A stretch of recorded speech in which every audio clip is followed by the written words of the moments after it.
That's probably the last out a wonderful thing. I was so happy with IRB that even if students don't register, we have international students who just can't have a tuition, that they stay on IRB and they are, they're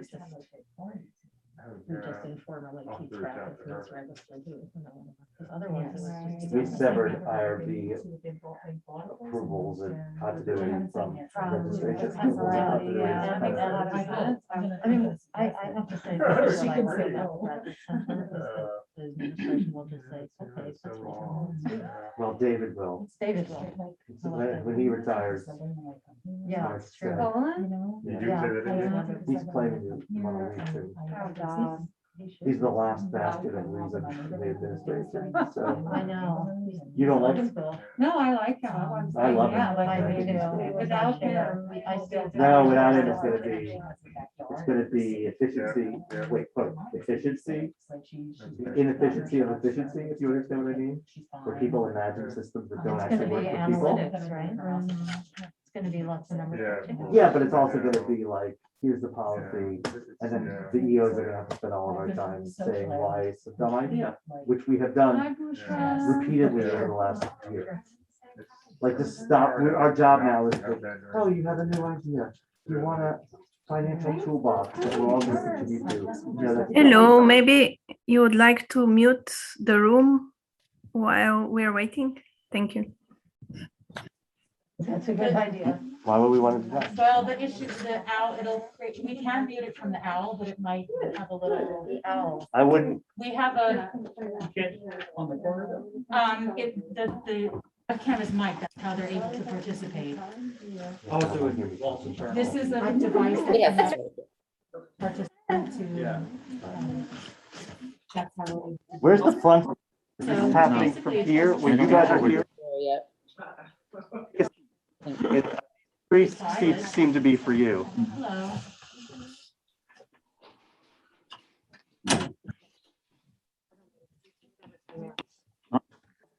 Sit down, Gerald, before you fall and break something.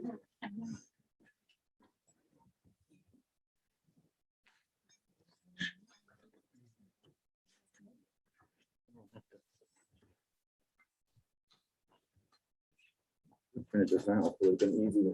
I said I should have printed this out. I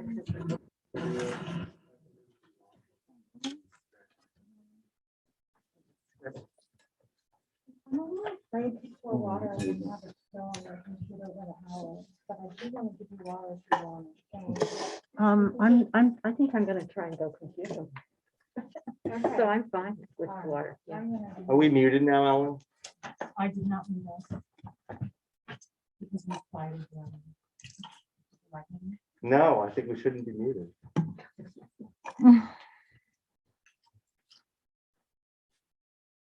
Took me a while to realize that I can't drink water if I have my mask. I know, it's, but you can drink it if you're speaking without your mask. Oh, Yes, we wanted to yes. deal with the mask thing, Jeff. What? I'm taking my mask off. What we John. discovered is that if the person speaking were to take their mask off, that's the best way, but we just thought we'd better check with everyone in the room and make sure they're okay with that. Well, as long as we're 6 feet away from them, I think we're good. Everyone's, And if more or less 1% of the time is. I'll stand over here. Maybe the person who speaks should stand over here. I don't know. Are you guys okay where you are? we're fine, we've rehearsed that, yeah. You rehearsed? Yes, we did. No, I mean, the John Chianese came in and like set up. So the one thing I want to ask you guys before we start is you need to, when you address the crowd, please don't look here. Please Speak to the owl. speak to the owl. I know that sounds really strange, but the owl who is right in front of you is actually, Them. they have them. That's the camera. Mhm. So the camera is not here. The camera is actually here. This is very disorienting. It is. It's very strange. So, hey, everybody, welcome. I'm Jeff Miskowski, the Executive Officer of the Anthropology Program. Hello, everybody online. Can you see me? You can kind of see part of me. Squat. I'm not going to do that. You can stand in front of us. They should be able to see you if they're using Yeah. speaker view. I know, it's, I'm looking at Ellen. But you're looking at my view for the room. just keep speaking. I'm and just we'll gonna keep send him, her the an owl email. will find me. Yes. We don't see your head. Okay, I think everybody's seen enough of my head all semester. No one needs to see my head. So I want to welcome you to this celebration of the publication of Mary Taylor's book, Movement of the People, Folk Dancing, Populism and Citizenship in Hungary, published by Indiana University Press in 2021. Congratulations, Mary. Mary is an alumni of our program. I'm really proud of her for publishing this. I'm thrilled to have her here. It's really a wonderful opportunity for us to celebrate with her. Joining us today are Gerald Creed and Jane Sugarman. I will introduce all three of you now at the start of the event, and then I'll turn it over to Mary, who's going to be saying a few words about her book. And then Jane and Gerald, in whichever order, will also be making comments, and then we'll open it up for the audience to ask questions, both in person and also on Zoom. I want to thank everybody for coming. It's really great to have an audience for this. It's so great to just be having an opportunity, even in these weird times, to be celebrating something like this. It's a wonderful accomplishment for you, Mary, but it's also a wonderful opportunity for us to get together and have a wonderful conversation about your work. It's really great. So let me introduce our three speakers for tonight. First is Mary herself, who is the Assistant Director of the Center for Place, Culture, and Politics at the Graduate Center. She works at the intersection of anthropology, urbanism, and dialogic art. Her practice investigates sites, techniques, and the politics of civic cultivation and the production of political personhood, the ethics and aesthetics of nationalism and cultural differentiation, and the history of communist experiment. Her work has appeared in numerous journals. She co-edited Co-Revolutionary Praxis Accompaniment as a Strategy for Working Together, published by St. Paul St. Gallery in 2015. Is that right? St. Paul Street. St. Paul Street Gallery, sorry, in 2015. And her historical ethnography today just came out. She has taught at Hunter College, the Cooper Union, and Parsons School of Design, and she is the founding member of the editorial collective of Left East. So that's Mary. You also know Gerald Creed, who is professor of anthropology at Hunter College and the CUNY Graduate Center, a specialist on agrarian political economy, ritual, and identity in Eastern Europe. He has conducted intermittent fieldwork in Bulgaria since 1987. His publications include Domesticating Revolution, From Socialist Reform to Ambivalent Transition in a Bulgarian Village, published by Penn State University Press, and Masquerade and Post-Socialism, Ritual and Cultural Dispossession in Bulgaria, published by Indiana University Press.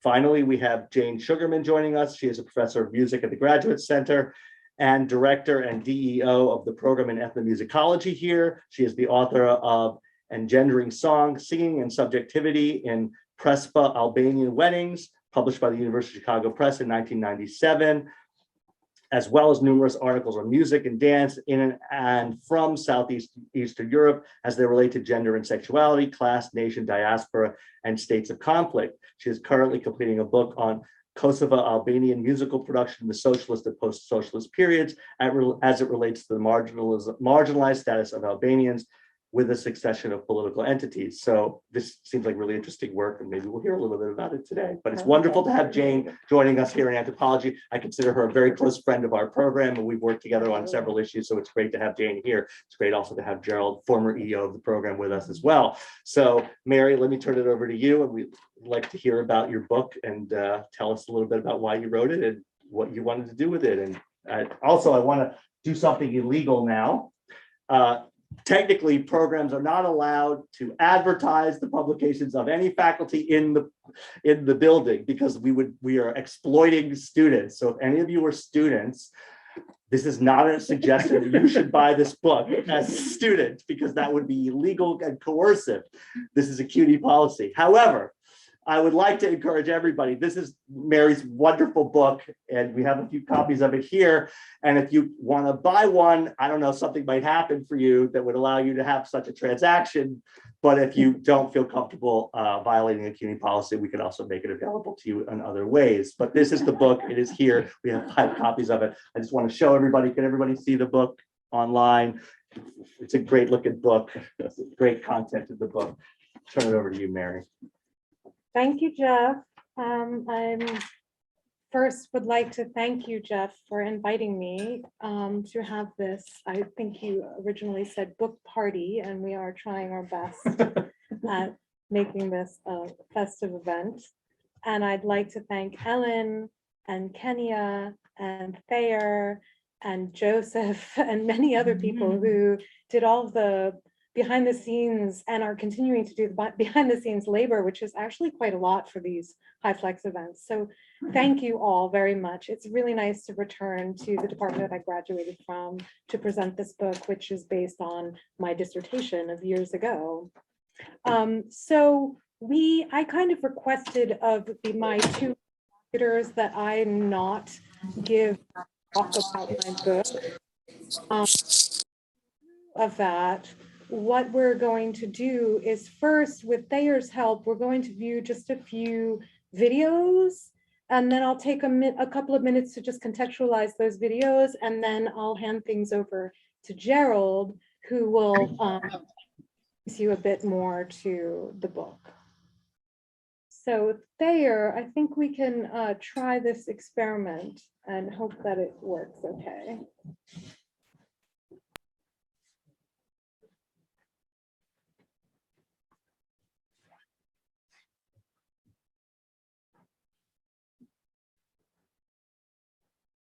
It's okay, there is no sound for this video.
Tulajdonképpen készül a lányok, és sokkal egyszerűbb és simább, mint a fiúknak. Tehát jobb, bal, titti-tá, egy, két, titti-tá. A fiúk járják azt a kopogóst, a sarkot oda kopantják, az előbb a fiúk mutattak, jó? Gyakoroljuk ezt körbe, úgyhogy a lányok a saját lépésüket, tehát ezt a sima tá-tá, titti-tá lépik, bal, jobb, titti-tá, tá-tá, titti-tá. Zenét kérünk, titti-tá, jobb, bal, titti-tá. Lányok simán, titti-tá, egy, titti-tá, jobb, bal, titti-tá. Megy már a tánc?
He's actually fast forwarding to another.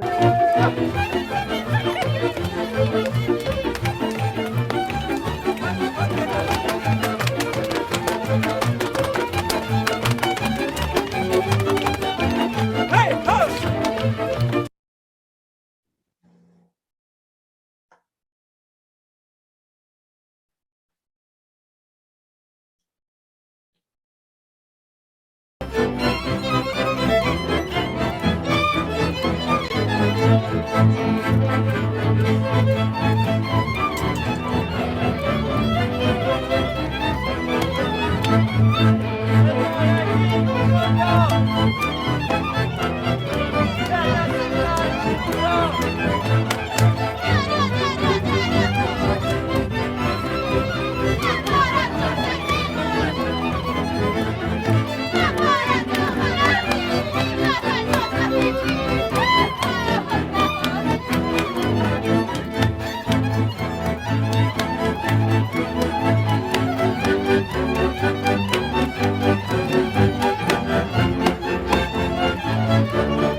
Thank you, Thayer. So I just thought that this would take you through a little bit of a journey of the story that the book tells, which is of a folk revival movement that is said to have arisen in the 1970s, but has institutional and organizational precursors that go much deeper in history. So all of these videos I found on YouTube, so I can't give you the exact dates, but I'll more or less tell you what these are of. So the first one you'll notice was a silent film because it was before synchronized film sound existed. That was taken in 1944 by a person who would be a very important choreographer in the kind of precursor era to this movement. The second one was probably the late 1960s, early 1970s, also likely to have been a very important person to this movement.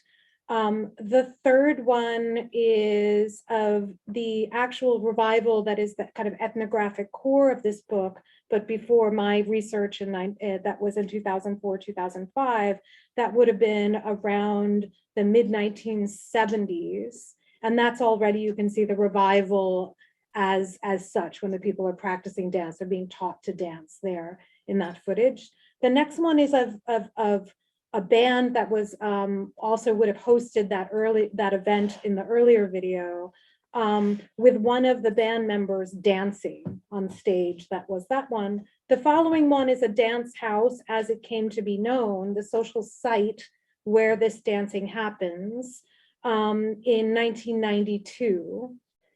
And the one after that is in 1998, but in a village which is now in Romania, which in the book I refer to as the Mecca of the movement. So the place where people would go from cities like Budapest to collect this music and dance and to learn about the local culture in which it was being practiced.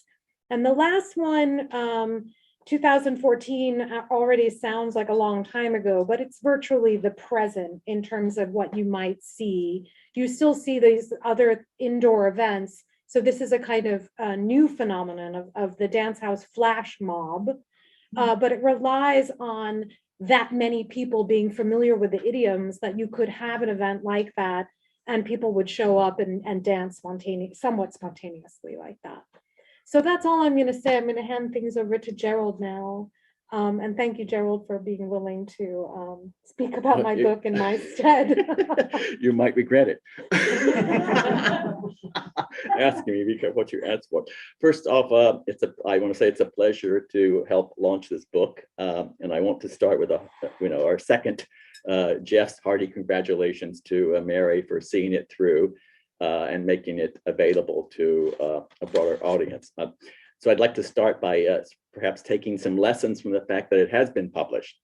A significant part of the analysis is, as Mary has already pointed out, is based on dissertation research conducted from 2004 to 2007. So lesson 1 is solid ethnographic and documentary research has legs. The value lasts, and it can provide material for analyses and publications for years, in some cases careers. So it's really worth the investment for students who have not yet done it. Lesson number 2 is the interest in one's research and its significance can increase over time and change with circumstances. And at the time of her first research, populism was hardly a concern, and Hungary, among those who knew anything about it, was considered a model of democratic transition. Joining the EU in 2004, one of the exemplars of transition. And yet here we are in 2021 with Hungary the ostensible leader of a global illiberal political project. And a development that this book helps us make sense of or understand in some ways. So when we talked about how to organize this discussion, and I agreed to go first, which required providing the sort of synopsis of the book, I have come to regret that decision as I sat down to actually think about doing so, because this book really defies summary. I read, more accurately, I should say, a précis can only be achieved by doing such violence to the nuanced argument that it is not really representative of the book. The book is many things. It's about many things: social movements, nationalism, aesthetics and expressive culture, especially dance, but also other art forms as well, liberalism, neoliberalism, illiberalism, socialism, post-socialism, heritization, globalization, citizenship regimes, and tourism, to name just the major themes that are addressed here. It is also a history of Hungary from the 19th century. All of these are handled expertly. It's an exemplary piece of research with significant historical documentation, sophisticated applications of an array of social theory, extensive integration of Hungarian scholarship, which is really remarkable, and rich ethnographic insights. The arguments are complex, and the multiple topics are interwoven and enriched by a dialectical appreciation. So with that, perhaps you can see why it might be hard to summarize, but I will do my best with this assignment, having already volunteered to do it. The book is about a folk dance revival known as táncház, or in English, dancehouse. The movement began in Budapest in the early 1970s at the instigation of young musicians inspired by their discovery of a more interesting and traditional folk music than what they had heard on the folklore stage. Joined by trained folk dancers, they met in spaces such as culture houses and youth clubs to recreate the experience of village folk dance. The idea was to shift folk dance from a performance for spectators to an occasion for social participation. They soon opened up the venues to untrained dancers and began offering lessons prior to the actual dance event so that anyone could participate. Originally unsanctioned by the socialist state, although enjoying indirect sponsorship, the events became wildly popular, spreading to provincial cities, with new dance houses starting as quickly as new folk bands became competent. They superseded beat music clubs and displaced discos. As one of Mary's interlocutors put it, quote, "After having been to táncház, I could not go to the disco to dance. It would seem completely ridiculous. In the disco, they flop around. But in táncház, they feel like they know something. And in this way, I appreciate myself." By the mid-1980s, participants recalled it was possible to visit a different táncház in Budapest each day of the week. These events are structured around dance cycles or suites, relatively fixed sets of dances in a certain order.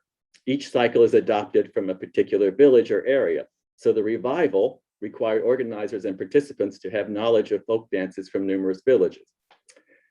But unfortunately, these dances were already disappearing from villages in Hungary proper, so participants found them instead among the Hungarian minority in neighboring and less developed Transylvania, which had been part of a greater Hungary prior to World War I. Some of the sources they tapped were documentary research done by folk activists during prior revival movements. but mostly they relied on visiting contemporary villages in Transylvania. This connection to and dependence upon Hungarians outside of the state renders táncház participants sympathetic to irredentist nationalism in the late socialist and post-socialist eras. Mary sees dance house as a form of civic cultivation, in which the habits, discipline, and etiquette learned and rehearsed at the dance house shape particular kinds of citizens, primarily through the creation of alternative frameworks of sense, a concept she borrows from Alberto Malucci. She explains the emergence and development of táncház as facilitated by particular political and economic contexts in socialism. But elements of its meanings and resonance, and even some participants, were drawn from prior people's movements. And the people's movements is a translation of the Hungarian word nep, or nepi movements, which is parallel to the Slavic word národ, or the German Volk, if you want to think of parallels. These movements in the past also provided civic cultivation in their own time with historically specific ideas of citizens. She gives a history of these earlier movements in the interwar period. She then situates the dance house within the institutional structures of the socialist state, from the Institute of Culture to the local culture houses, and the political dynamics of socialism. The market reforms of late socialism in Hungary were just a foretaste of the post-socialist economic and political developments and associated cultural turn that accentuated an ethnic and exclusionary concept of nepi, the people, among dance house participants, abetted, ironically, by the UNESCO heritage recognition process.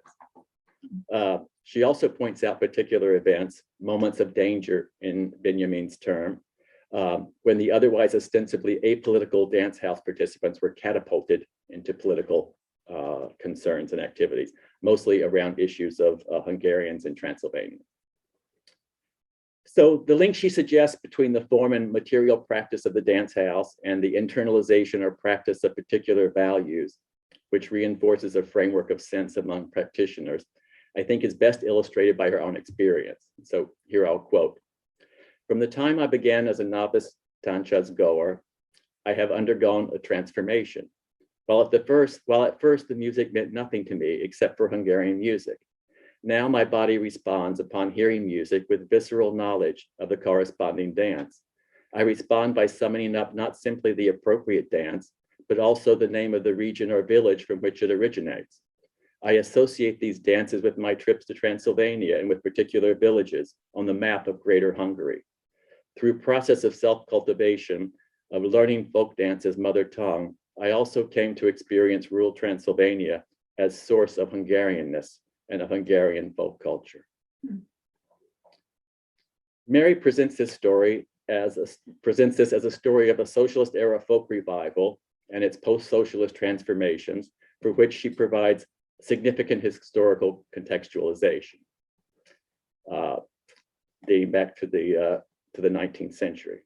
As she knows, however, I see the book more as a long history of populism, our social and political mobilization around the concept of the people, and how that mobilization had different motivations with different political valences, sometimes more progressive, sometimes more conservative, sometimes prioritizing ethnic cohesion, other times class unity, depending on the motivations and the political and economic context in which it developed. táncház is then, for me, another example of this. I've always seen this as a difference of form rather than substance in how we approach this or how I think about presenting it.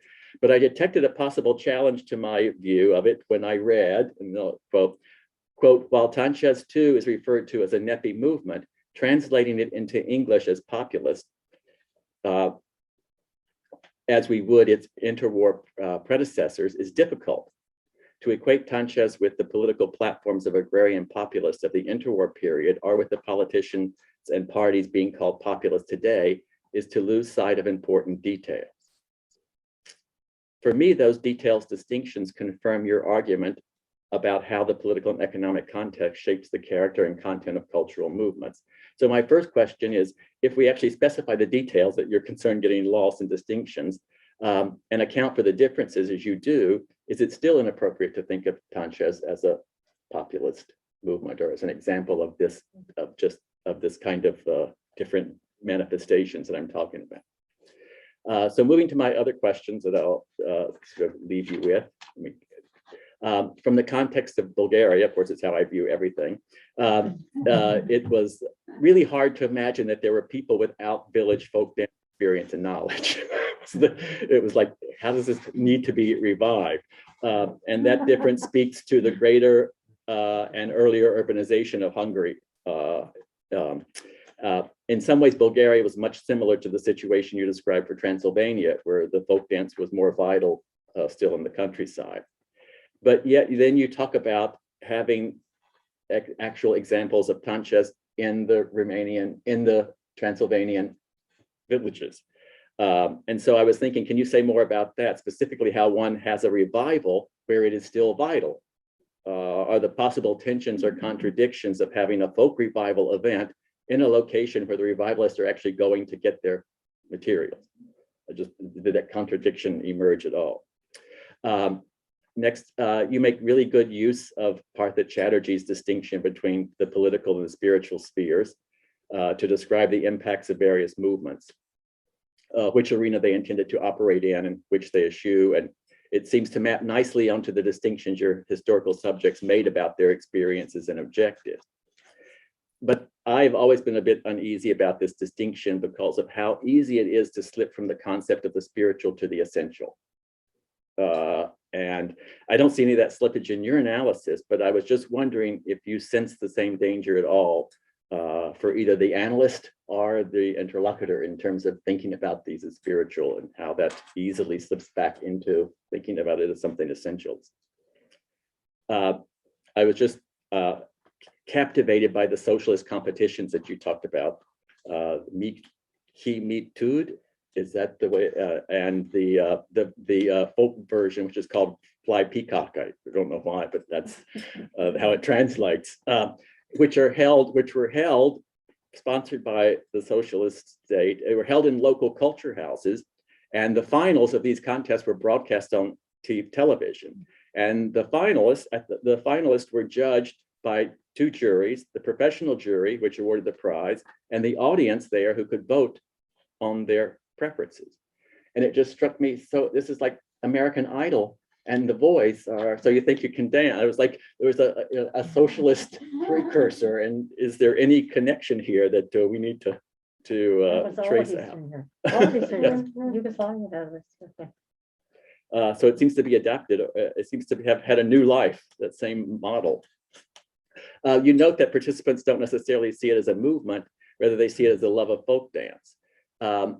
But nonetheless, they share particular perspectives on citizenship and nation upon which they act in their everyday lives, you say. You also suggest the associative activity of dancehouse and the discipline and the etiquette produce a shared alternative framework of sense. So I guess I just have a sort of chicken and egg question, of course, which has no answer, but I just wanted to suggest and get your feelings about it. Is there not any shared feelings that might be bringing them together in the first place? Or is it the dance house exclusively that produces these shared experiences or shared senses?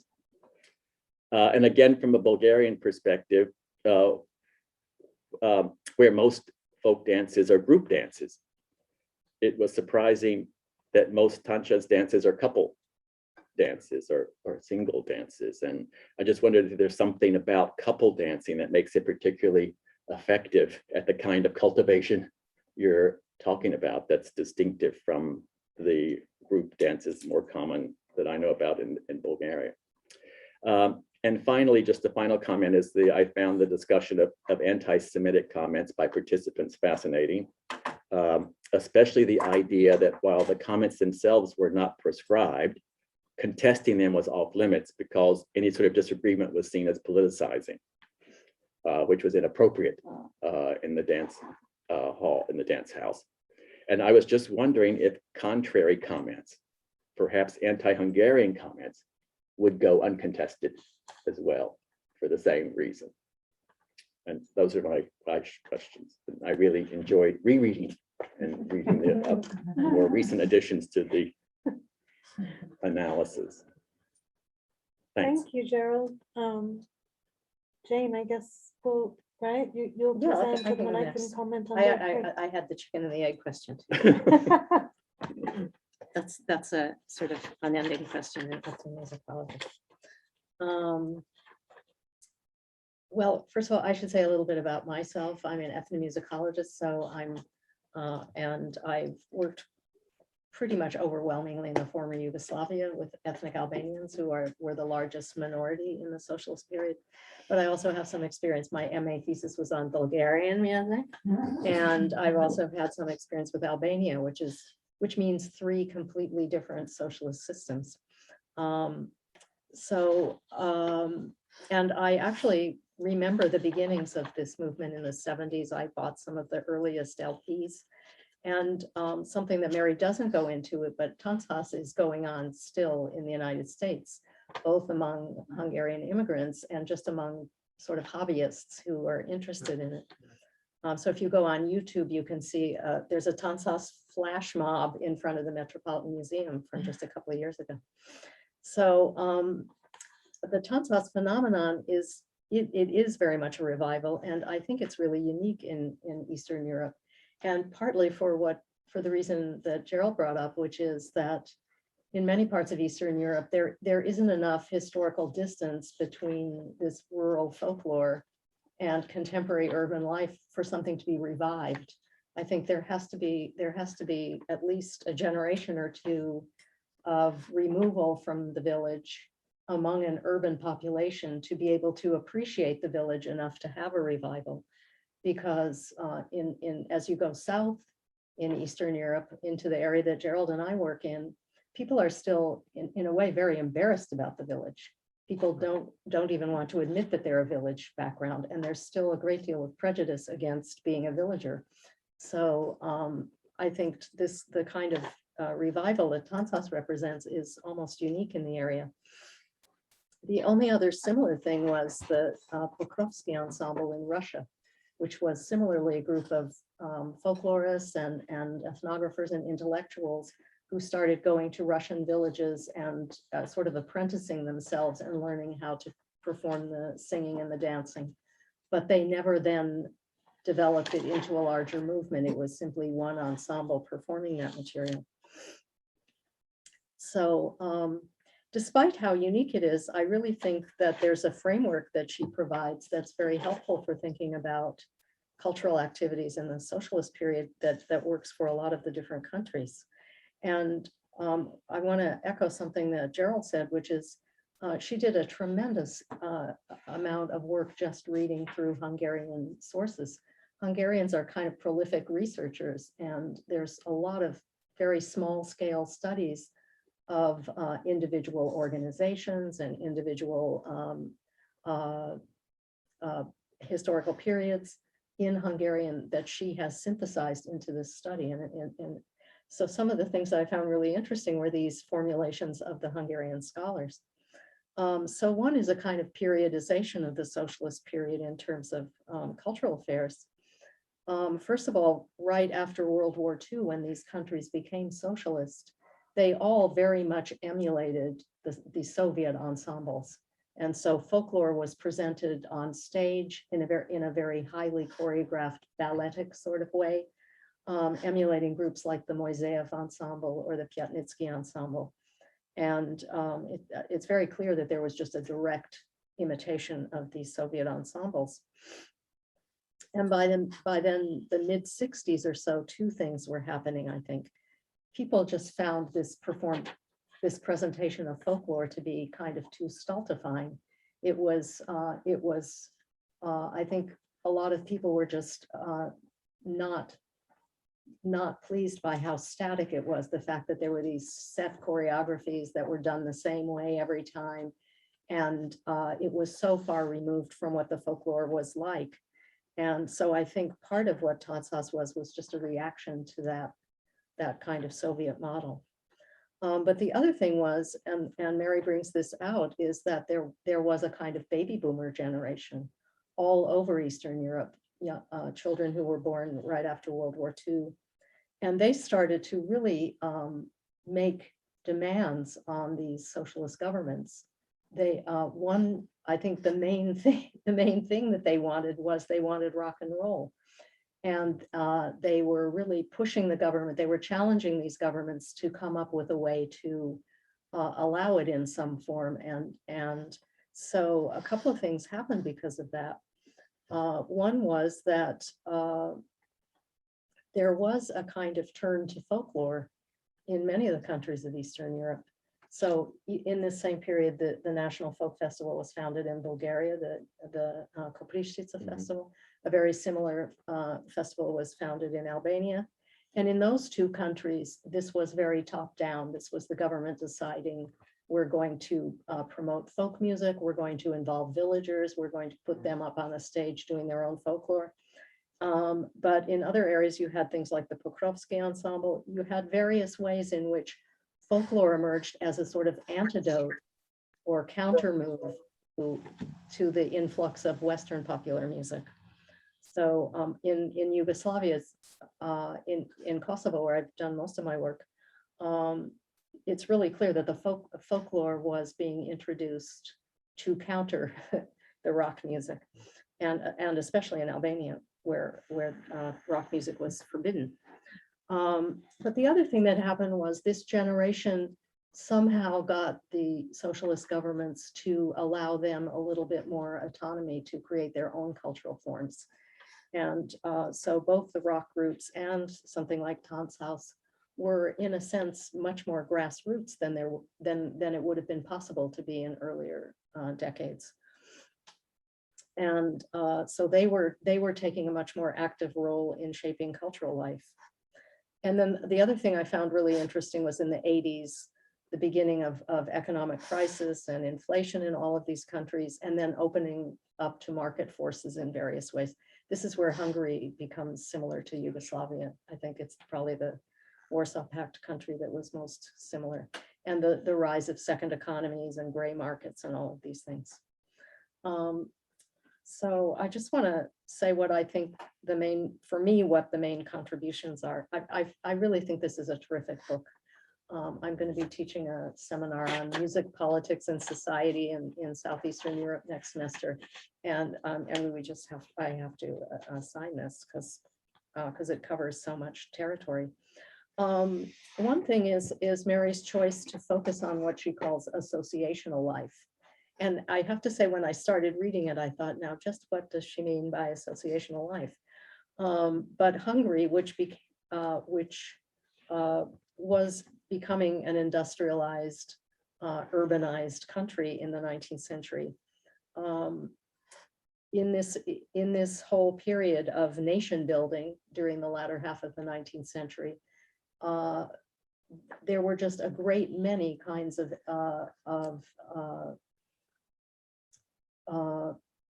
organizations and institutions that were founded by various groups, and some great proportion of at least the urban population was involved in all of these, what she's calling associations. And many of them became involved with folklore in some way, either just for aesthetic reasons or for these kind of political populist reasons. And so I think the whole first part of the book, which goes from the second half of the 19th century up through the interwar period, she's really tracing how folklore was a part of these various associational activities. And as Gerald said, all the different political valences that it ended up having, and how very slippery and contingent all these concepts like folk, the folk, or the people, or the masses, or civilization, or culture, all of these words that became very important, but at the same time came to mean all sorts of different things and appeal to all sorts of different political groups. Then in the socialist period, she has a whole chapter where she focuses on what were called houses of culture. And I just thought this was wonderful. I've never seen a study in music that deals, or in really cultural life, that deals with these houses of culture the way you did, because they were really, really crucial to all these countries. in terms of they were sort of like a giant community center that had a library. It had usually a theater. There were rehearsal spaces. There were meeting rooms. There were all sorts of different cultural events going on in them. And another thing she brings in from the Hungarian literature is this state policy of the 3 T's. I loved this. So the 3 T's, I don't have the Hungarian words at hand, state-sponsored activities, forbidden activities, and then this very large gray area of tolerated activities. And I have to say, in ethnomusicology, overwhelmingly, when I think about it, people have looked at the state-sponsored activities, things like the Bulgarian folk choirs that were directly dictated by state policy. And on the other end of things, they've looked at these kind of forbidden genres because I think ethnomusicologists love to find music that expresses some sort of protest or resistance or whatever. So again, in Bulgaria, the wedding music, which was performed mostly by Romanian musicians. But there was this very large area of tolerated cultural activities that we don't think about when we think about socialist period. We don't realize how much leeway there was for people to actually take initiative and create their own cultural forms. In my experience, both the rock bands that proliferated through Eastern Europe and also these kind of folkloric activities fell into that tolerated category and really thrived because of the existence of the houses of culture. The last thing that I think is extremely important about the book is just her whole last chapter, which deals with, as Gerald said, all sorts of different things. The introduction of neoliberal economic policies, EU accession policies, the proliferation of NGO culture, UNESCO heritage regimes, all of these things that came into the region after after 1989. And on my way in today on the train, I read a very long article in the New York Times Magazine on Viktor Orban and how much he's influencing the American conservative movement. It was an utterly alarming article, and it's very apropos all of us, because it's really all about what reforms they hope to make of the American Academy as part of this movement. But I think her analysis makes this rise of Orban and the rise of what he calls illiberal democracy very understandable and tangible. And I have to say, this is what makes it a real GC book, right? Coming out of this particular department, which is so strong in political economy, that she places this táncház movement in a very, very broad framework so that we really understand why it is that the participants have the particular political orientation that so many of them seem to have. All right, some questions. Well, I too had the chicken and egg question. So in chapter 5, she has a chapter called Folk Dance as Mother Tongue, which is a phrase that the táncház participants use. She very convincingly argues that participating in táncház is a kind of bodily practice, and that she uses the word socializes individuals into a particular sense of being Hungarian. I think I would use the word interpolate, because I think it runs very deep. Their subjectivities are being formed around certain notions of what it means to be Hungarian. And this is an approach that I've taken in my work with regard to gender identity, but it works very well in this context also for this national identity. But then in chapter 7, you provide such a broad context, political, economic context for where that particular form of Hungarianness comes from. Let me go back to the Folk Dance's Mother Tongue chapter. You also emphasize the heightened emotionality of these events. So they're bodily, there's something visceral about them. there's a heightened emotionality. There's even a kind of altered state, because as you can see how much the women twirl, they actually get quite dizzy. So it's a kind of altered reality experience that they have in the dance events. How does that experience relate to the larger political economic context, and what in the end is the role of the music and the dance in that? Is it simply that's a context where that particular political standpoint becomes expressed, or is it really being generated within the event itself? I mean, we ethnomusicologists love to think that music is the site where all these things get generated, but I think we have to be really cautious about that.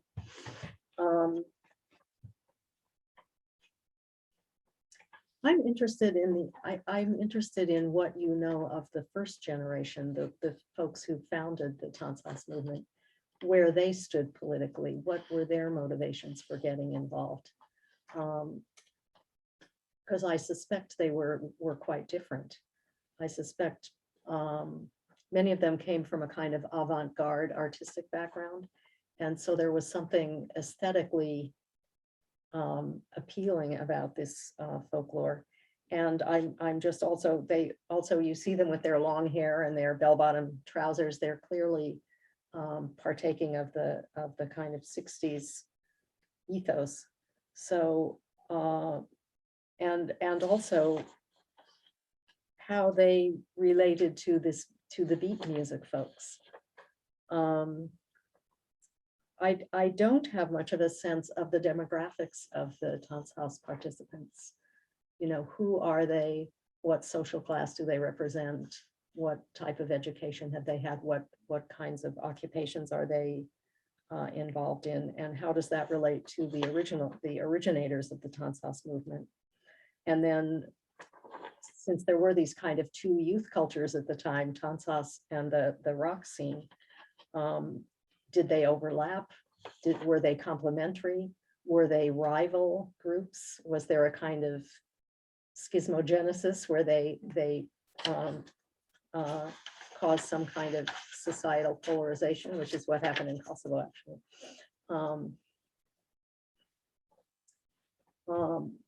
My last question is about this whole UNESCO heritage regime.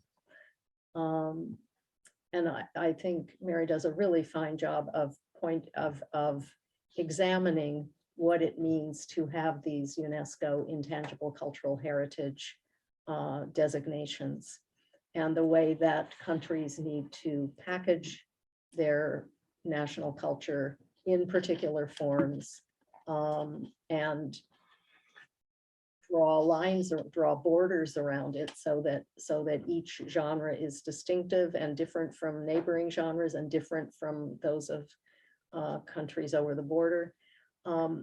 It seems to me that in Eastern Europe, these processes began much earlier. That the whole idea of staged folklore meant that there had to be a sense of a national folklore, and then there were these regional folklores. And even in the interwar period, they were doing this for tourist reasons. They were marking off certain parts of Hungary very clearly, that this is the dress, this is the music, this is the dance, this is the pottery, this is the house form. What makes the heritage regimes different from these earlier eras of the packaging of culture? So those are my questions. Okay, there's a lot of questions. Thank you both. I'm going to start with that last question, because I think by illuminating that and then coming back around to some of the earlier stuff, it might be a way to get at the fact that, as Gerald kind of indicated, I started out to write a book about táncház. I was doing research on táncház, but what I ended up writing a book about is the long history of people's movements with táncház as its ethnographic core. Yeah. And the fact that the book is creates a lot of kind of tension between my story and the story that the intellectuals of the movement tell, because I set it within this kind of, well, political and economic circumstance, but also tell a story of how popular or populist or NAPI movements are political movements, right? And so this directly contradicts the story that the movement tells about itself, which is that it's not a political movement.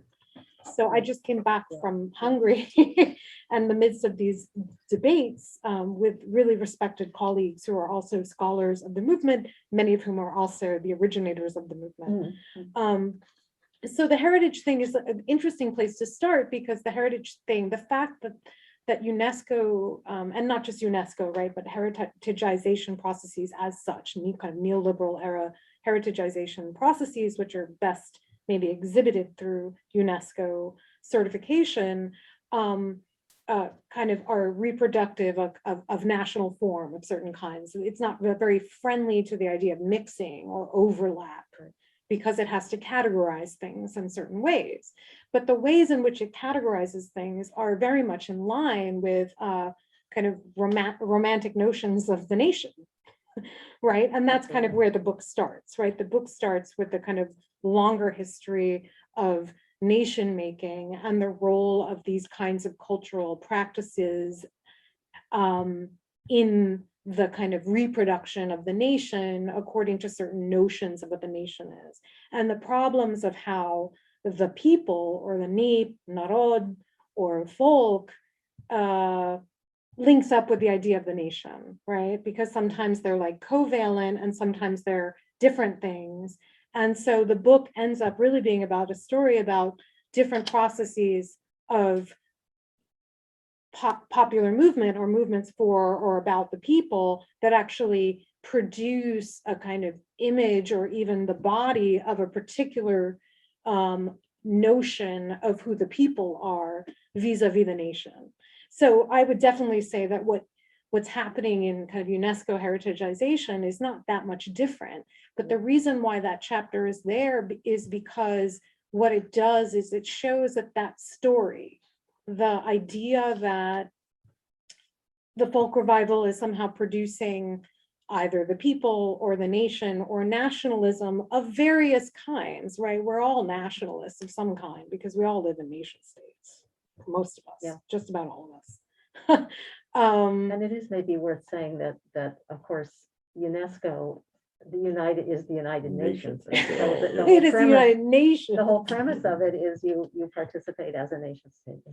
So in that sense, the point of that chapter, like what I learned through that chapter, was something that was very important for me to talk about, which is that this story isn't just about a bunch of nationalist Hungarians, even if we want to claim that about this movement, which I hope I've been more subtle than to just claim that. Yeah. So that's why I thought actually it's a great place to start, because it kind of sets the bigger picture of the story of the book and the tensions around how to describe these processes that are happening within the movement, but that are not necessarily the result of any group of actors' intention, right? So there's already the story of nationalism as a project, you know, without getting into the idea that there's like good nationalism and bad nationalism. We're talking about a form that is pursued in all these different ways and reproduced as such. And this kind of thing, the people, is somehow related to it, but not quite the same thing all the time,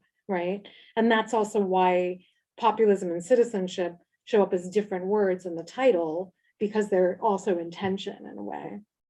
So maybe now I'll just try to go back through the questions as asked with that kind of as the background. So I'll go back to Gerald's questions. You don't have to answer them all. Yeah, I have to look at them again in order to remember what you said. You can pick and choose. Yeah, I think a lot of them were, okay, so, right. So let's go to why did they need in Transylvania? So the movement, you know, the kind of site, my ethnographic site is actually the movement that is, you know, centered in Hungary, let's say, but is also investigating folk dance, folk music in greater Hungary, much of which is no longer in the state of Hungary, right? So in a previous historical period, Hungary, the Kingdom of Hungary was much larger than the Republic of Hungary, and people over those borders, many still identify as Hungarian, they're Hungarian speakers. It's actually the largest ethnic minority in Europe outside the national borders.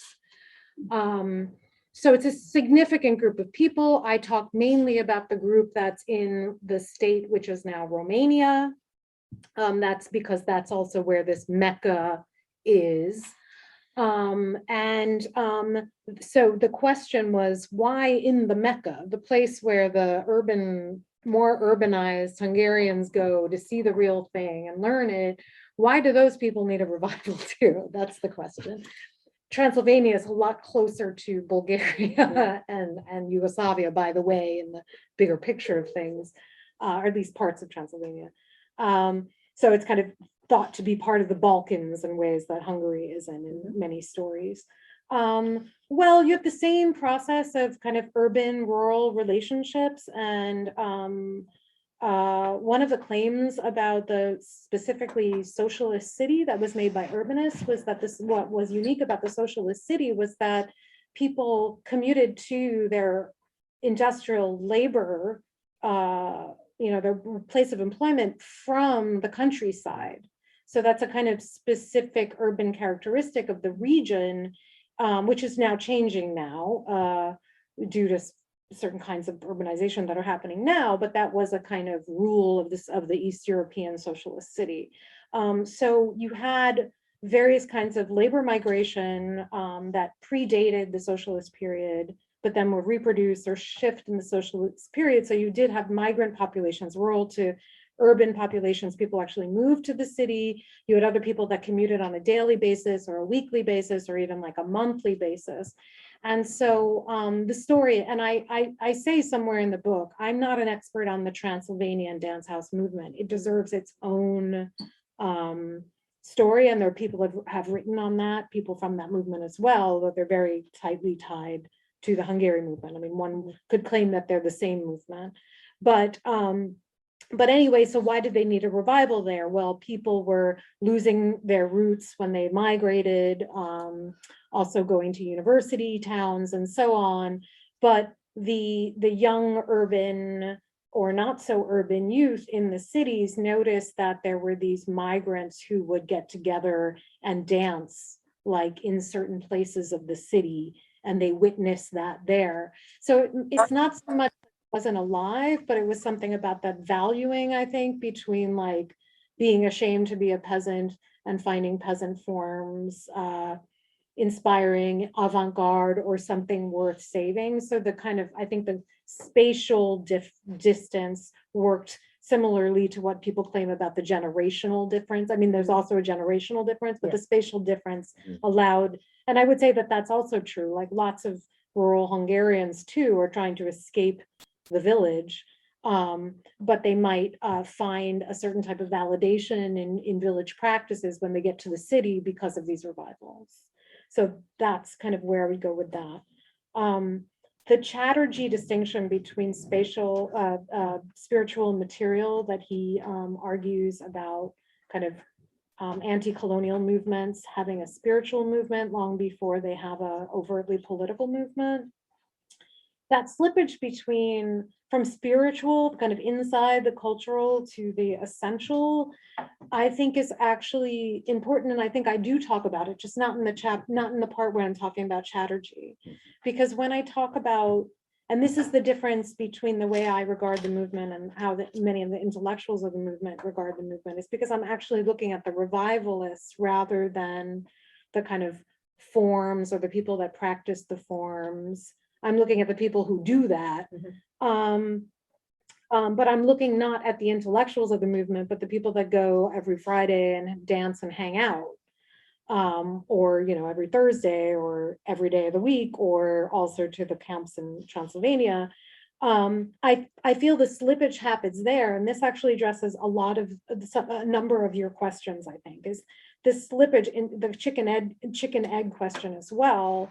The slippage is so there are these national and nationalizing forms, these kind of I talk about them as kind of production of boundaries, right, between discrete forms when in fact they're not discrete forms. So we make these forms. We say, oh, this is the Romanian version of the dance. This is the Hungarian version of the dance. Or in the beginning, when they were all starting out, a dance suite was often not made up of an actual village suite, but like a, ethnic Romanian dance here and an ethnic Hungarian dance here, even some Southern Slav dances. And then they kind of, as people learned more and became more knowledgeable, they kind of separated out into different, the Friday night at this place is a Southern Slav dance house, and the Friday night at this place is a Hungarian dance house. So, that happened.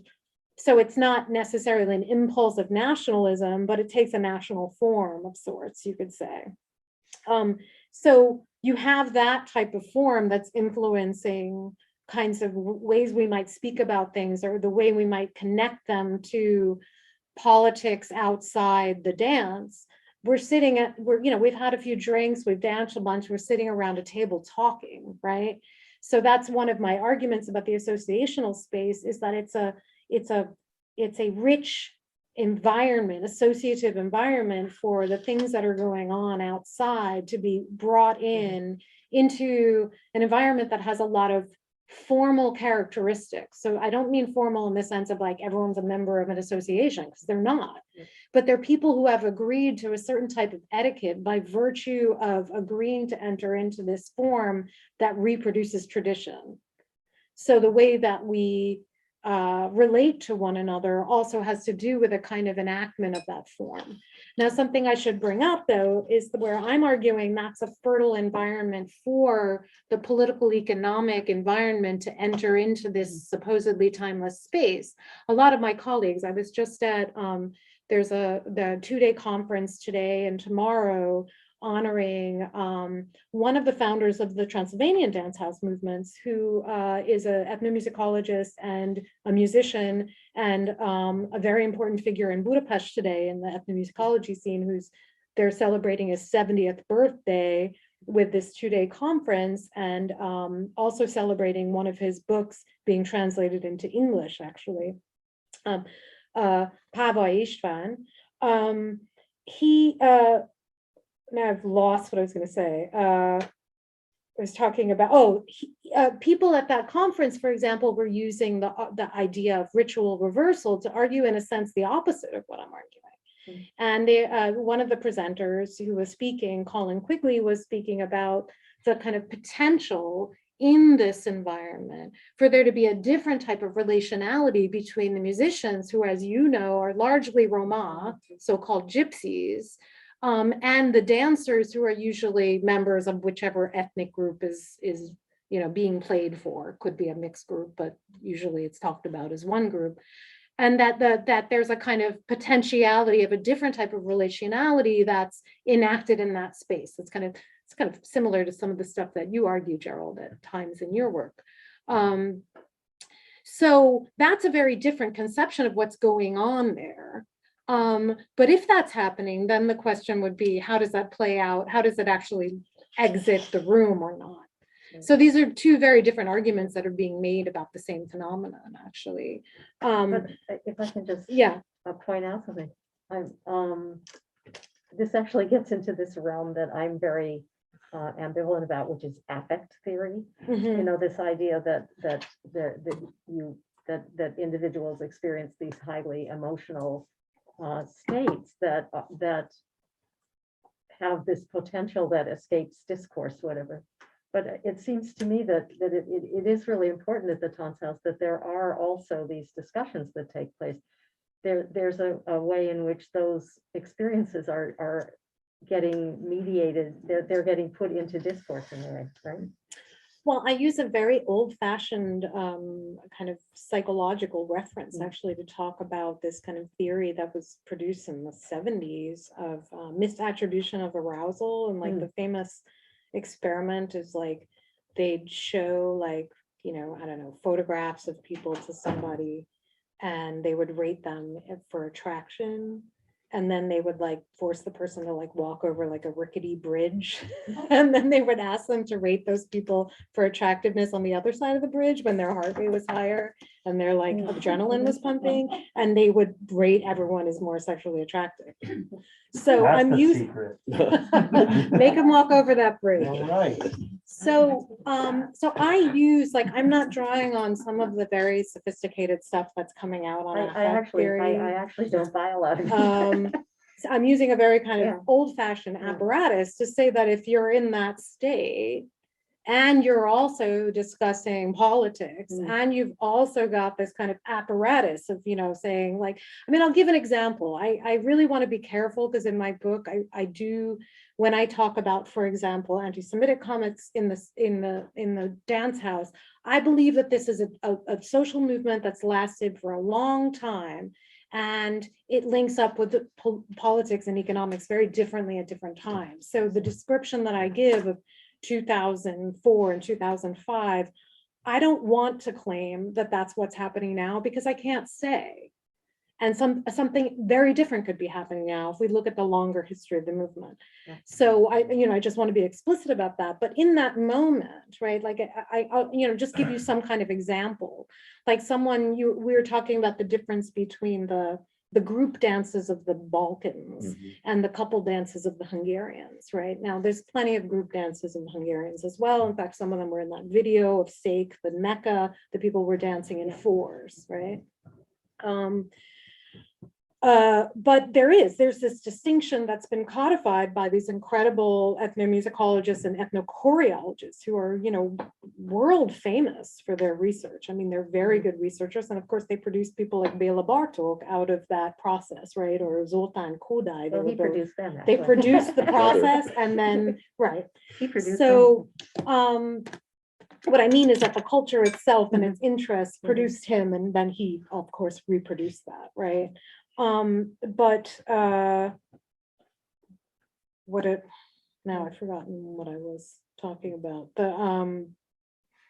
The codifications. Oh, now I've forgotten. Can anyone cue me? I know we were talking about, The dancing in fours, anti-Semitic- the things anti-Semitic coming together. No, but also the group, the couples. Oh, You're the talking couple about dances, right. Oh, as an example, right. So if we talk about these like so-called Balkan dances as being group dances, with what many people who dance the Hungarian dance, the so-called Hungarian dances would say is very easy dances, these Balkan dances, Yeah, right. very easy to do.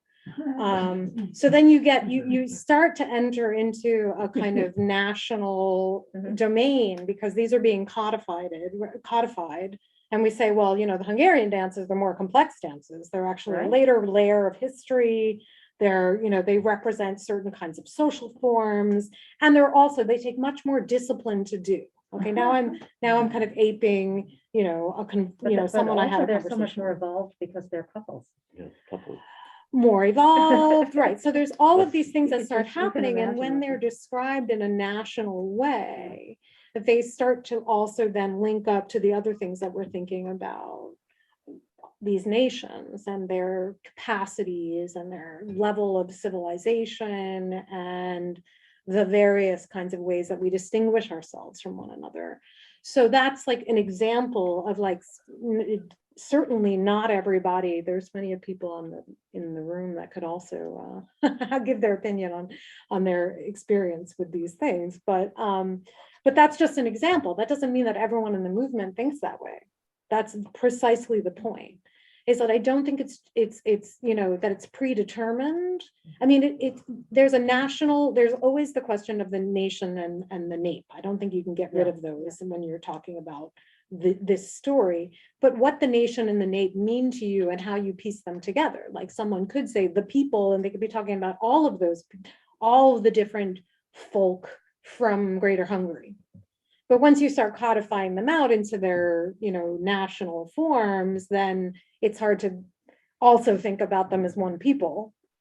So there are these ways that these things happen.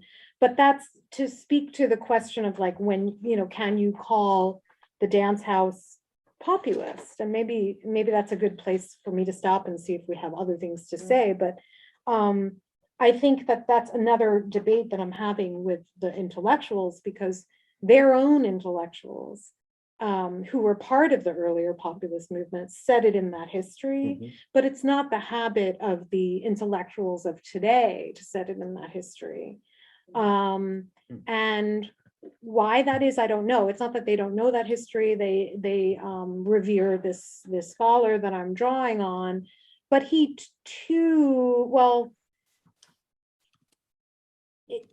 what I claim in the book is that the populist movements, even the populist movements that are more overtly political, let's say the ones that actually founded a political party in 1939, they too argued that it was mainly a spiritual movement, and that it was that there was an importance to spreading this folk culture, this culture of the people across all political parties, like, you know, that it's something that should be reproduced amongst Hungarians regardless.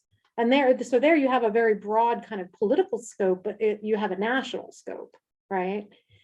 Now that national scope could, in theory, include the different ethnic minorities, and we haven't gotten into a lot of the details about that we could also talk about, not just with the anti-Semitism that seems to have affected the attendance in 2004, 2005 for sure, but also, for example, the interethnic relations between the dancers and the musicians who, at least up until recently, before the movement reproduced so many non-Roma musicians, were primarily the musicians for some time, at least by the time that Bartók was collecting.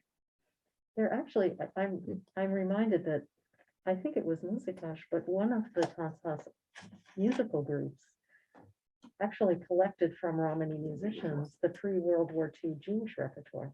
Yes, there's a beautiful short film. Yeah. Maybe I didn't share it with you when we were trading video. There's a beautiful short film of Múzikás collecting Jewish tunes from an older Roma guy who was, you know, a youth when he was learning in ensembles that played for Jewish populations that were mostly decimated in this part of the world, completely deported and murdered. And a very different stratum of Jewish community than the ones who are the sort of urban cosmopolitans, right? These were these were at least provincial cities, really, if not rural. Same social status as the Romani musicians, pretty much. Yeah, although they're not talking about Jewish musicians, they're talking about Jewish tunes. The claim is that Roma also played for Jews. There were Jewish musicians, just like there were musicians of all of the groups, but the reason why the Roma guy can play the tunes is because he grew up in a family that was playing those tunes for Jews as well. There is also, there is a Roma folklore movement that is a kind of child of way, or a kind of half 1 foot in this movement and 1 foot in a kind of differently shaped movement. And there is also a, I wouldn't reduce it to klezmer, but like a regional Jewish revival movement as well. That's also works together with this movement in terms of collection and reproduction. Do you want to open it up to I think questions? so. We have probably like 20 more minutes or so. So people here, if you have questions, if you are, sorry, I have to look here. If you are, on Zoom and you have a question, can you either tell Thayer or Kenya and let them know, or raise your hand and Ellen will help me call on you, and because we want definitely to invite questions from people who are connected by Zoom. And we also, of course, want to invite people who are in the room to ask questions as well. So does anybody want to start us off? It's hard to start off the question and answer question when we have a high flex, but I have a question. I'll start us off. Since you mentioned, and I'm totally I really want to read your book, but I don't know anything about this topic at all.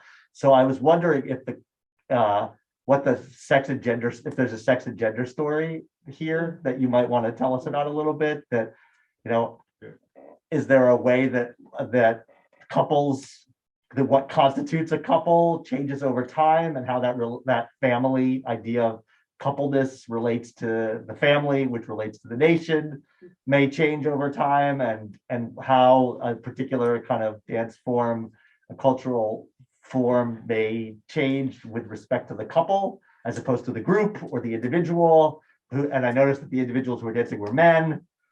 So there's a gender story there that I thought I just saw in the videos, and I'm sure you noticed and may have even written about. And I'm curious if you want to spend a minute or two just telling us a little bit about what that story is. Yeah, so the kind of, right, the short answer, right, is that the dances, so the particular social event that was a kind of revived, the thing that's actually called the dance house, that's kind of borrowed, the language is borrowed from this village, and that's now in Romania, called Sikh. That form was a very particular form that means both the event and the house that it's in. So they would find someone's house and they would throw a party. And it was actually an event that was thrown by adolescents. So it was a kind of courtship event. It was like a party, right, that where you pick people up, right? Now, you didn't necessarily take them home because you were on, in the surveillance of a small village, right? But I'll leave it to your imagination what could happen. Oh, those were the days. So the event that was borrowed was this very, was kind of based on this very particular form. It's like adolescents organize an event, and it's a courtship event. Now, the revival itself then began to pick up all kinds of other musics and forms, but it's still kind of more or less roughly said to be that. And one of the interesting things is that, of course, the movement is not made up of just a bunch of adolescents, so it gets complicated in that way. Does this give everybody a little bit of an excuse to get to know each other a little bit under our gender repressive regime, or does it do the opposite? Well, okay, I need to get a little bit further before I can answer that question. So the dances are highly gendered. There are certain things that men do, certain things that women do. Through the process of revival, many women have learned the quote unquote male parts and are capable of acting male parts. But as I argue in the book, in the dance house itself, in the event, the ritual event or the party on Friday night, that's called a dance house. I personally have never seen a woman get up in the situation that you saw in those videos and dance a man's part. I've seen them at the teaching part in the beginning, learning the steps, and I know that women teachers often are responsible to also be able to teach the male part. So there's something about the form of the event and its kind of notion of authenticity that doesn't yet allow for that. However, there is now an LGBT dance house. I've not been to it. I've heard all kinds of opinions about it. So I can't yet say, how do people then choose those roles and act them out? Are the dances, are they sexually arousing dances? Are they courtship dances? I would say absolutely. I mean, the couple dances, and this is maybe a little bit different than circle dances, because circle dancers also have gender logics to them that we can go into, right? Different kinds of details and who leads and who dances in which dance and all kinds of things like that. But couple dances, you are pushing and pulling on one another constantly to a rhythm. There are certain things that are going on there where one, and that was in a sense, the claim about this adolescent dance is that you're trying out, you're finding your right partner, you're finding your partner. Mm-hmm. So, is that where the gender repressive regime doesn't mind if you have sex right now at all, as far as I can tell, but it doesn't seem like it would be the time in which a flexibility would be introduced into the kind of core revival for different, non-male, female binaries to show up. It's rather showing it up on the side, but the side is introducing it as this thing. It's using the language, an LGBT dance house. So that's interesting. Yeah. But I think you also point out that the men's move, it's really the men who are, I've done this study a little bit. Yeah. They're just throwing the woman from side to side, and twirling around. And it's very much driven by the man who's leading. Yeah. And also the showy, flashy dances are the men's dances. So there's a gender hierarchy there. And then I was really surprised by how many of the participants really have very traditional conservative notions of gender, and maybe women should be mostly at home.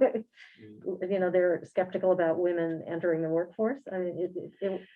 So again, that's, this was quite the things interesting. that I describe in the book are in a particular moment, Yeah, right? So I can't say that would be a universal kind of thing that would show up in the movement. It's only, it's only people that I engaged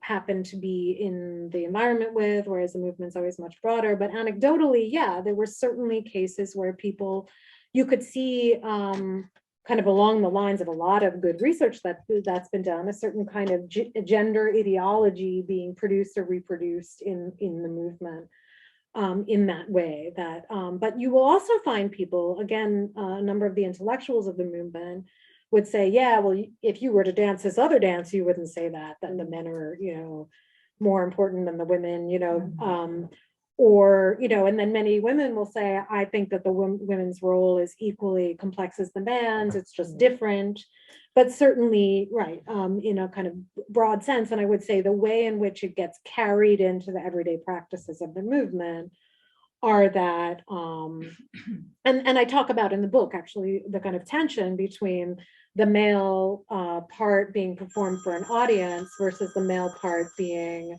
the object of the male is to entertain the female that they're dancing with, which are a very different thing, because a common complaint, that's my phone, but I don't dare to do something. I thought I had silenced it. Rocky, if you feel like it's in the black bag there. It's okay, it's all right if the honored speaker of the night has her phone go off. Everybody else no, but if it's you, it's okay. I must have already been off and then I turned it on instead of off. It happens. Okay. But yeah, so there is is it universally reproduced? Absolutely not. That's precisely my point, is that this is a dialectical space, right? It's a space in becoming. Yeah. So Mary, when Jane was especially emphasizing that part that of the relationship with the socialist government and the range of period. So, but in the post-socialist period, we've had different kinds of party government, right? Yeah. The Social Democrats, the Liberals now. Don't even want to characterize it. Has there been variation in the way that government in the democratic period has related to these groups? So, I mean, the first thing I would just quickly say about the socialist government is, as Jane kind of pointed out, it was a very fluid kind of relationship, like the kind of cultural, management and the kind of youth movements in the context of what the kind of, economic reforms and so on created this very kind of fluid relationship. But it was also abetted, perhaps, and this is where some of the politics of the earlier populist movement comes in, is that the cultural institutions that were able to kind of support this youth movement, and nudge it along in different ways, were people who were aligned with the interwar populist movement. So there's a kind of, state socialist government issue, but embedded in the state socialist government in this particular cultural space are a bunch of people who are kind of representing this kind of earlier populist position, whatever you want to call that, right? So there's already that fluidity there. In terms of the government since 1989, you can't really follow like a 4-year kind of thing, because the cultural policy stuff doesn't match that well. Of course, there's influence, but it doesn't move as quickly as the party politics. And there's these arguments within the kind of cultural apparatus where people who were working under the former government continue, or so on. So it's more fluid, but certainly under Fidesz, a lot of money has flowed into certain institutions that produce knowledge about and for this movement. But it's not Fidesz's movement. Right. As much as Fidesz might want it to be its movement. And I think the movement that I describe is a moment in which it might have more solidly been a Fidesz movement, which is before Fidesz came to power in 2010 and has been in power in 2/3 and supermajority since, just to kind of give you time perspective. I mean, that's easy. But so I think, it's more complex, but certainly certain governments will try to influence it and will also support it out of certain ideological movements in ideological purposes in different moments. Someone just described me, one of the people that I cite a lot about the cultural management, the socialist cultural management, actually described to me on this trip some really complex things about different actors, like in the kind of socialist and liberal government, who had very different positions on whether, for example, the houses of culture should continue to be funded by the government. And that's like a totally different thing than the dance house, but considering that the dance house has lived in the houses of culture throughout, that's a significant thing. So it's complex. But interesting. Yeah, but very interesting. We had a question on Zoom, but He stepped away. he seems to have stepped away from his computer. There might Which- be in the chat. Which happened, Chat is- Oh, yeah, check the the chat. question in the chat. that was, Too many locations. I don't, Oh, goodness, look. oh, that was just for the audience, for the Zoom audience to see links. Oh, okay. Is there anyone else online? And then we could go back to that person if they, If they read Return. materials. We don't have a whole lot of time left. We have Yeah. about Waiting too long, like unfortunately. 5 minutes more together. And then we I see some can Hungarians. move on to the bar. Unfortunately. those of us who are able to go on to the bar can continue there. So it might be a good time to see if Thanks, anyone return. online wants to. I know. Huh? Good idea. Maybe Summit was he that. hadn't meant to Raise his hand. raise his hand. Well, it was up for a few minutes. You know, Uh, it's a mystery how we, What's how his name? I can call his name. Like Joseph Juhas? Juhas József. I don't know. Okay, well, he'll come back if he Yeah. is able. Yeah. Oh, here he Here he is. is. József, would you like to say something? You have to unmute. I'm still muted. Can you hear me okay now? Yeah. I had lowered my hand because I had to walk away from the computer, but my daughter Alexandra called, and there you go. So I have a couple of observations, if that's okay. One is going back earlier in the conversation when you were talking about the Jewish music and all that. I would say without any question, in my opinion, no doubt many of you know better than I, whatever, the Jewish Cultural Festival is the biggest thing in Budapest that is not about Hungarian culture. And that includes a tremendous range of music, not merely klezmer music. And talking about what you were just talking a couple of minutes ago, the various regimes and what they're doing, the Orbán's regime, and of course you have in Budapest Karácsony and all that, so it's not that simple, but all the same, let's say there's easily 10 times as many ethnic Slovaks living in Hungary as Jews and easily 5 times as many ethnic Germans. That's an understatement, both of them. There is no cultural festival for those guys.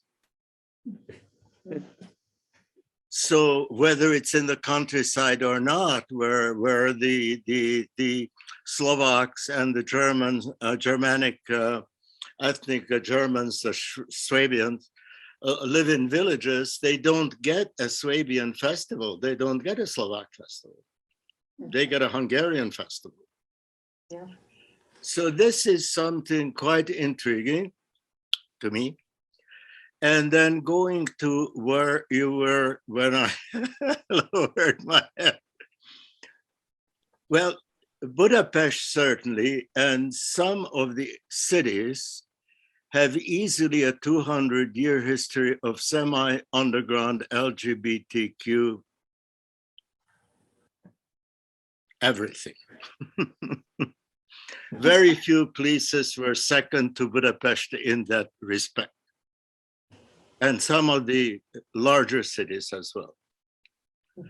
And to this day, that remains semi-underground. Everybody knows it's there. Everybody knows it's there. There is a cafe on Belgrade Rockpart. Why not? It's fairly transparent. Why not means why not. And then you look at the guests, but it's not open then the way it is in America or Western Europe. It's certainly not Saudi Arabia either. And then when you talk to men's and women's roles, well, certainly in the villages, you do that, but only as mummery. Ha ha. Yeah. And in the cities, you do it underground. Ha ha. Literally. End of my thoughts. Thank you. Thank you. Mary, we have like 3 minutes left. Do you want to give us the last word? I would love if anyone else has something to say. I don't think I need to respond to him because I think he just asked to rather than asking a question. So Can I ask, I mean, was there any recognition of Slovak culture particularly, or ethnic German in the socialist period? I mean, I was just reading an article actually by a Hungarian ethnographer on a town just outside on the edges of Budapest. It's in municipal Budapest actually. It's called Echer, and it was made famous in certain ways because some of these early choreographers that predate the movement filmed. This was a kind of common thing to make a little film with a folk dance. There was the what would become the national ensemble in the state socialist period, and they made this film called The Wedding of Echer. Well, it turns out, I learned from this article that I just read by this current young ethnographer writing on this, Echer is actually a Slovak village. It's a village that was kind of repopulated by the Habsburgs with Catholic Slovaks after a kind of underpopulation, partly due to wars with the Turks, right, or the Ottomans. And the Slovaks were, kind of colonized there, as they say, and to this day, there's mostly Slovak identifying population who also all speak Hungarian perfectly. They speak Hungarian as a mother tongue, and some of them also speak Slovakian as a mother tongue. And there's now kind of revival around this idea of the wedding as like their main kind of tourist attraction, I would argue, but kind of village identity. But very interestingly, they're actually linked into the current system of ethnic self-government or nationality self-government. It's hard to translate it exactly, works in the languages of the region. So that certain ethnic minorities are entitled to self-governments by virtue of belonging to these ethnic groups. So what's kind of interesting of that case, I was actually just kind of debating this case with some people in the Minority Research Institute who have been, we've been talking about the language of race and racialization in the region, like how appropriate is it to use race language and what does it mean to use race language, and a certain kind of distinction that emerges between this category of nationality versus nation. Nationalities meaning traditionally those groups that can be identified as having a nation somewhere else, right, a nation state somewhere else, or an aspiring nation state somewhere else, versus those groups who don't, which were traditionally in Hungary, Jews and Roma. So of course now we have Israel. Maybe that also complicates the way that people talk about it. But one of the things I was using that case of saying, well, look at these Slovaks that are both being recognized as Slovaks and completely identifying as Hungarians at the same time. The kind of question of the limits about who's allowed to do that. Who can be both Hungarian and other? And does that then affect whether, you know, what József said is maybe like, does it affect whether they would bother to have a Slovak festival? There's certain what Slovaks, yeah. So I mean, the some of the early dance house revivalists were actually ethnic Slovaks. So and Southern Slavs, right? So It's almost as if you get to have a festival if you could never really be Hungarian. well, maybe or maybe not, because there's no the festival that he's talking about, the Jewish festival. There's nothing of that scale that happens for Roma people. So Yeah. I think it's much more complicated why there would be a festival for any given group under any given circumstances, I would say. But I would say that there is a difference between being like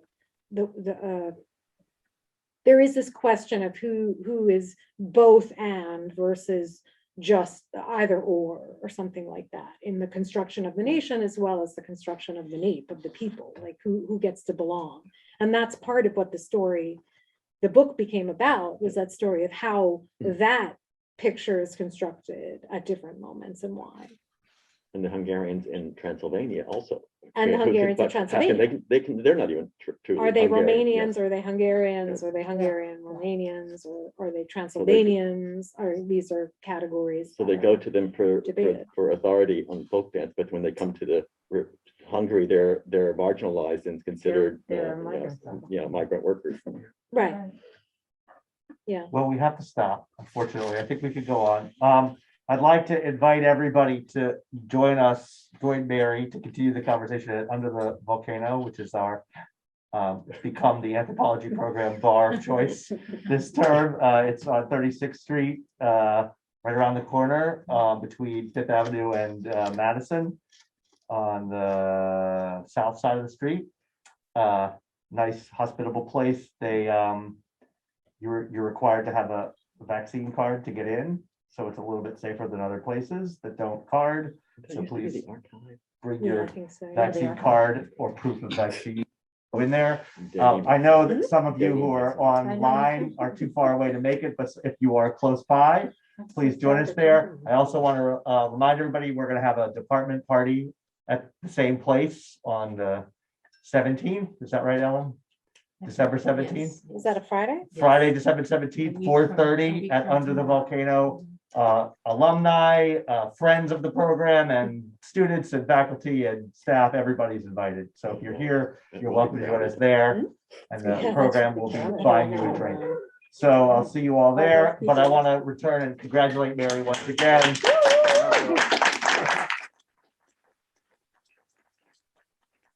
Thank you all for coming. We're going to disconnect the Zoom now. Chris has his hand up, and Thomas has his hand up. I think they're Maybe you're clapping. Yeah, they're clapping. Good. Thank you, everyone, for coming. If you want to buy the book, talk to Mary. I have 4 copies of the book It's too bad we can't folk dance. that I could sell to someone. I can also tell you how to buy it online. I'll do that.